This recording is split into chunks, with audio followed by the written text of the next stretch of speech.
Afhayeenka Maxamuud Sama Jaama magaciisu waa Cabdirashiid Cabdi Wax University madaxweynaha somaliland markii loo soo fidiyay casuumadda boqorka Sacuudi waxa uu ku xiray shuruudo ku xiray shuruudihii madaxweynaha somaliland ku xiray martiqaadkii rasmiga ahaa madaxweynaha somaliland baa ka tanaasulay mise boqortooyada Sacuudiga Carabiga ayaa ka tanaasushay shuruudihii ay madaxweynuhu soo xiray aduu shuruudaha u sheeg dadka oo noo sheeg shuruuduhu maxay ahaayeen shuruuduhu madaxweynuhu ku xiray su'aal magacayga waxaan ka socdaa telefishinka codka bariga Sacuudiga iyo Somaliland khilaaf siyaasadeed ayaa dhex taagnaa oo arrimaha dhoofka xoolaha khilaafkii siyaasadeed arrimaha dhoofka xoolaha maxaa lagu xaliyay dhoofka xoolaha way ka baxeen dalka Jamhuuriyadda Somaliland Sacuudiga ay tageen way ka degeen markabkii ugu horeeyay ay dawladda taagta daranay Soomaaliya ay isku dayeen carqaladayso kaliya buu ahaa 10 markab oo ka dambeeyay baa baxay oo Sacuudiga gaaray kaasuun baa hadalhayntiisu ahayd ma idin maqal mana jirto maraakiib dambe iyo khilaaf xoolado dambe oo soo baxay xoolaha Somaliland Sacuudiga way tagi jireen imikana way tagaan sidii bayna u tageen xilligii loogu talagalay bayna ku tageen wayna tagi doonaanay madaxweynaha ku helinaya afayeen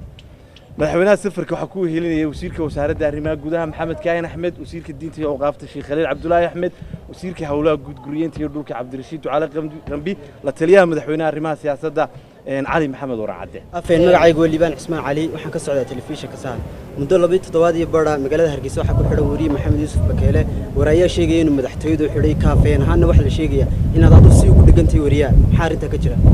صحافة حرق كذا يرمي هذا أورك صحفية السول شباب قبل سن يسهرد رفافتي يجد ويديني لكن لأنه لكن تشارك بوقت محك كجرا واحد شري ولا هذا لو سحين بحيي عافية سواليو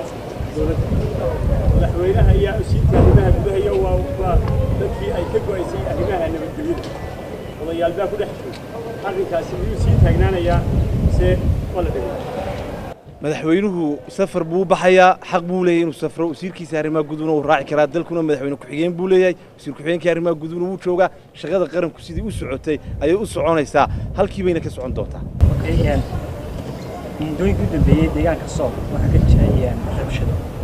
xukuumadda ilaa hadda talaabo kama qaadan maxaa ay ka go'an xukuumadda sool waxa weeyaan gobol ka mid ah Somaliland waa magaalada Lascaanood oo xaruntiisu dawladda Jamhuuriyadda Somaliland baa gacanta ku haysa dawladdu ka tirsan gobolada kale dalku la mid yahay